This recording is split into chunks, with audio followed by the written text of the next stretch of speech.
সাহেব, কুরবাইয়ের জমিন থেকে আমি জুনায়েদ আল হাবিব বলি, আপনি চুপটি মেরে বসে থাকলে হবে না। আদিবাসীদেরকে থামান। খাগড়াছড়ির আদিবাসীরা এরা এত পরিমাণে সাহস থেকে পেয়ে গেল, সেনাবাহিনীর গায়ের মধ্যে এরা হাত বাড়াইল, এরা সেনাবাহিনীর গায়ের মধ্যে হাত তুললো, আবার মসজিদের মধ্যে এরা আগুন জ্বালাইল।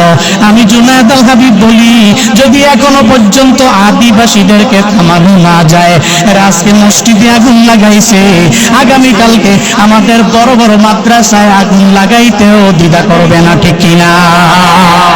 কপাল বুঝিয়ে তো খারাপ, বাংলাদেশে 95% প্রায় মুসলমানদের এই দেশের মধ্যে আজকে খাগড়াছড়িতে দেখলাম মসজিদের মধ্যে পর্যন্ত এরা আগুন জ্বালায় ফেললো। এরা তো জানে না, বুঝে না। একটা সময় এমন ছিল, ভারতের চাটুকাররা দিয়া পুরা দেশটা পরিপূর্ণ ভরপুর হয়ে গিয়েছিল। এখন আর আমার দেশ আর ভারতের কথায় চলতে পারে না, আমার দেশ ভারতের কথায় চলবে না, চলতে দেওয়া যাবেও না।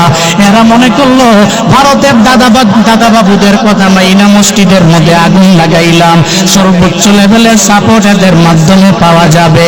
এরা জানে না মুসলমানদের দেশে এখন মুসলমানেরাই চালায়, মুসলমানদের দেশে এখন মুসলমানেরা ন্যায়ের কথা বলে, এরা হকের কথা বলে, এরা জুলমের বিরুদ্ধে কথা বলে, এরা মাজলুমের পাশে এখন দাঁড়াইতে পারে। যেই দেশের মধ্যে ছাত্র জনতারা জেগে গিয়েছে, মুসলমানরা জেগে গিয়েছে, ওই দেশে মসজিদের মধ্যে আগুন জ্বালাইয়া তোমরা বাঁচতে পারবা না। ডক্টর ইউনূস সাহেব, কুরবাইয়ের জমিন থেকে আমি জুনায়েদ আল হাবিব বলি, আপনি চুপটি মেরে বসে থাকলে হবে না, আদিবাসীদেরকে থামান।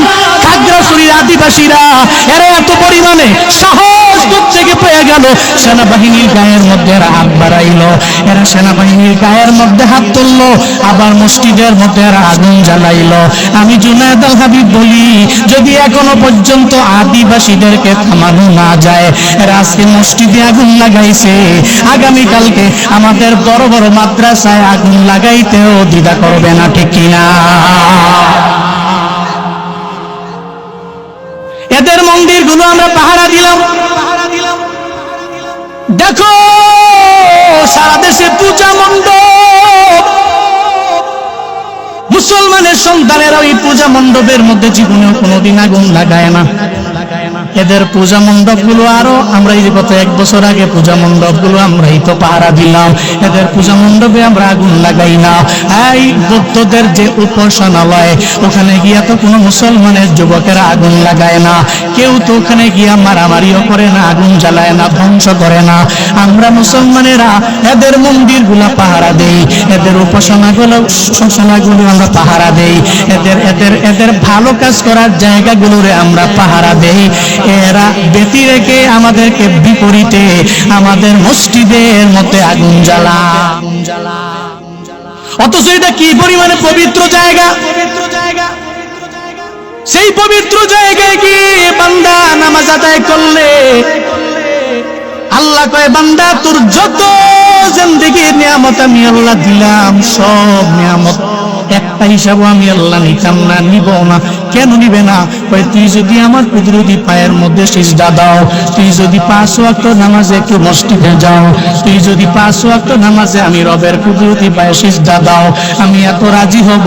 তোর যে আসমান দিলাম, জমিন দিলাম, সব আমি আল্লাহ দিয়া দিলাম, এত ফ্রি করে দিলাম।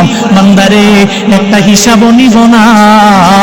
নামাজের কারণে, তুই রোজা রাখার কারণে, আমল করার কারণে, আমি রবের মানার কারণে আমি আল্লাহ সব নিয়ামতের কথা ভুইলা যাব, বেলা হিসাব আমি আল্লাহ জান্নাত দিব।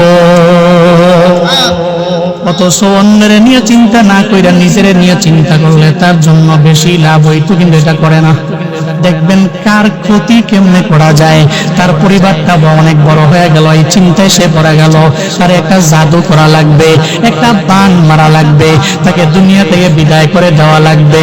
সমাজের মধ্যে এমন ব্যক্তি আছে, মদিনাওয়ালা নবী জানায়া দিলেন, আমার যে উম্মতেরা কোন গণকের দরবারে যায়, যেই গণক ভবিষ্যতের কথা বলে, ওই গণকের দরবারে যে উম্মত যায়, নবীজি কয় আমার যে উম্মত জাদুকরের দরবারে যায়, ওর কাছে যাওয়া মানে আমি আল্লাহর পক্ষ থেকে জানিয়ে আসলাম, সে আমার একটাও মানে না, বরং সে কুফরি করে, অস্বীকার করে। আমি আল্লাহ তো হাদিসের মধ্যে, আমি নবী তো হাদিসের মধ্যে অনেক কিছু বান্দারে শিখাইয়া দিলাম, বিভিন্ন দোয়া, কিন্তু সে দোয়া পইরা মানুষের জন্য বরকতের দোয়া করে না, ও শুধু মানুষের পেছনেই লাগিয়ে থাকে। মদিনাওয়ালা নবী কয়, যে গণকের দরবারে যায়, যে জাদুকরের দরবারে যায়, ও এমন হয়ে গেল মনে হয় যেন আমি নবী আল্লাহর পক্ষ থেকে জানলাম, সব সে অস্বীকার করে ফেললো। এমন ব্যক্তি সমাজে আছে না নাই? আছে না নাই? জাদু করা স্পষ্ট লেভেলের কুফরি। সমাজের মধ্যে দেখো অনেক ব্যক্তি আছে, যে ব্যক্তি অন্যের ভালো দেখতে পারে না। এমন কিছু একটা বাচ্চা আছে, ওই বাচ্চাটার প্রতিও বদনজর লাগায়, ওকে জাদু মারে, ওরে বান মারে, বিভিন্ন কবিরাজের দরবারে যায় তার পরিবারটারে ধ্বংস করে দেওয়ার জন্য। আমাদের সমাজের মধ্যে অনেকে আছে যারা হুজুরের দরবারে যায়, দেখবেন অনেক মা বাবা আছে পাগল পারা হয়ে যায়, আমার সন্তানটা এতদিন ভালো করে খাইলো, এখন কেন খায় না? আমার সন্তানটা এতদিন এত সুন্দর বডি ছিল, এখন কেন সুন্দর বডি তার নাই? এখন কেন সে বারবার ডে বাই ডে রোগা হয়ে যায়? এই চিন্তায় পরে কত মা বাবার চোখের মধ্যে বিন্দু মাত্র পরিমাণ মা বাবার ঘুম নাই। মা বাবার মনে বড় চিন্তা, আমার সন্তানটা কেন ডে বাই ডে রোগা হয়ে যায়? ও মারা, ও বাবারা, চিন্তা করার দরকার নাই। মদিনাওয়ালা নবী শিক্ষা দিয়ে গেলেন, সমাজের মধ্যে এমন ব্যক্তি আছে যে ব্যক্তিরা শুধু জাদুর কাজের মধ্যে নিমজ্জিত হয়ে যায়, যে ব্যক্তিরা নজর লাগায়া দেয়, যার নজরের কারণে একটা পেঁপে গাছের মধ্যে গত বছর পেঁপে ভালো আসছে, এই বছর পেঁপে আছে ফুল আসে পড়ে যায়। কেন রে? একজন ব্যক্তির নজর লাগছে, কারণে পেঁপে ভালো করেও ধরে না। এমন ব্যক্তির নজর আছে না নাই? আছে না নাই? ওই ব্যক্তির বাড়িতে আনবি না। গত বছর কাঁঠাল ধরছে অনেক ভালো, এবার কি জানি দেখছে, কি জানি কইছে, আল্লাহ জানে। এবছর কাঁঠাল পাকার আগে সব পয়সা যায়। এরকম আছে না নাই? উরি বাপরে বাপ, এরে মানুষ এত ভয় পায়, কাজ হারিয়ে চাইতো বেশি। এরকম ব্যক্তি আছে না নাই? দেখবেন তার জবান, তার মুখ খালি লেগেই থাকে। অনেক মা বাবারা চিন্তায় পড়ে যায়, তো এমন ব্যক্তি যদি আমার সন্তানের বদনজর লাগায়, ও রোগা হয়ে যাচ্ছে, এমন একটা হালাত, আগে খাইতো এখন খায় না, ডে বাই ডে রোগা হয়ে যায়। এদের থেকে বাঁচার জন্য একটা দোয়া আছে, মদিনাওয়ালা নবী শিক্ষা দিয়া গেলেন, এটাকে স্বাভাবিকভাবে নিবেন না। এবং একজনের মুখের নজরের কারণে অথবা চোখের নজরের কারণে, মুখের কথার কারণে একটা সন্তান এমন একটা হালাতের মধ্যে পৌঁছে যায়, এটাকে স্বাভাবিকভাবে নেওয়া যাবে না। মদিনাওয়ালা নবী হাসান এবং হুসাইন রাদিয়াল্লাহু তাআলা আনহুদেরকেও ঝাড়ফুঁক আমার নবী করেছেন। বুখারী শরীফের 3371 নম্বর হাদিসের বর্ণনা।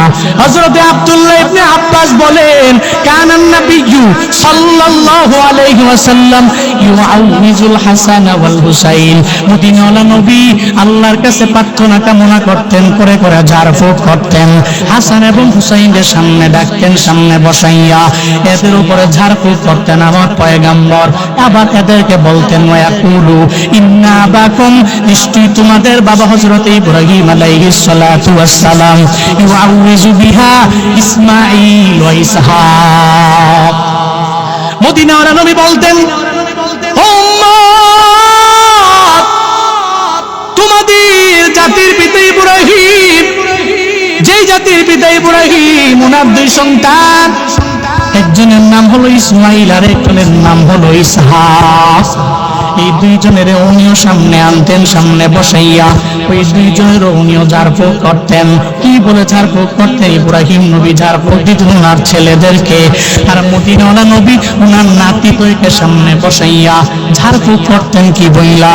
বুখারী 3371 নম্বর হাদিস, নবীজি পড়তেন, আউযু বিকালিমাতিল্লাহিত তাম্মা মিন কুল্লি শাইতানিন ওয়া হাম্মা ওয়া মিন কুল্লি আইনিন লাম্মা। নবীজি সামনে বসাইতেন, হাসান এবং হুসাইনকে বসাই চাইয়া নবীজি আল্লাহর দরবারে বলতেন, আউযু বিকালিমাতিল্লাহিত তাম্মা, ও আল্লাহ তোমার দরবারে আমি প্রার্থনা কামনা করি, আল্লাহ গো এই দুনিয়ার পৃথিবীর যত তোমার কালিমা আছে সব কালিমা দিয়ে আমি বললাম, আমার আল্লাহর এত কালিমা এটা কোনো ব্যক্তির সব জানা নাই। মদিনাওয়ালা নবী বলেন, দুনিয়ার যত কালিমা আছে সব কালিমা দ্বারা আমি তোমার দরবারে পানা চাই। কি থেকে পানা চাই? মিন কুল্লি শাইতান, সব শয়তানের শয়তানিয়াত থেকে আল্লাহ তোমার দরবারে পানা চাই। ও হাম্মা, ও আল্লাহ বিষাক্ত যত প্রাণী আছে, পোকামাকড় আছে, সব বিষাক্ত প্রাণী থেকে তোমার দরবারে পানা চাই। ও মিন কুল্লি আইনিন লাম্মা, ও আল্লাহ দৃষ্টির বদনজর যাদের, কুনজর যাদের, এই সমস্ত ব্যক্তি থেকে আমি তোমার দরবারে পানা চাই। নবীজি হাসান হুসাইনের সামনে বসাইয়া এই দোয়া পড়ে পড়ে আমার নবী নাতিদেরকে ফুঁক দিতেন। ও মা বাবারা, আপনিও যদি আপনার সন্তানদেরকে নিয়ে কবিরাজের দিকে না দৌড়াইয়া, ডাক্তারের কাছে না নিয়া, নবীজির হাদিসের উপরে আমল করে দোয়া কইরা ঝাড়ফুঁক দিতে পারেন, আপনার সন্তান রোগা হবে না। আপনার সন্তানের ডে বাই ডে সুস্থ করে গড়ে তুলবেন কে? চিন্তা নাই তো, দোয়া আছে, আউযু বিকালিমাতিল্লাহিত তাম্মা মিন কুল্লি শাইতানিন ওয়া হাম্মা ওয়া মিন কুল্লি আইনিন লাম্মা। আমার সাথে সবাই পড়েন, একবার করে পড়ে নেন। বাড়িতে গিয়ে হুজুরদেরকে বলবেন লেখা দেন, বাংলা উচ্চারণ সহ প্রয়োজন লিখে দেন, আপনি মুখস্থ করে নেবেন। আমার সাথে একবার পড়েন, আউযু, সবাই আউযু বিকালিমাতিল্লাহিত তাম্মা মিন কুল্লি শাইতানিন ওয়া হাম্মা ওয়া মিন কুল্লি আইনিন লাম্মা। নিজেরাও শিখবেন, সন্তানদেরকে শিখাইয়া দিবেন।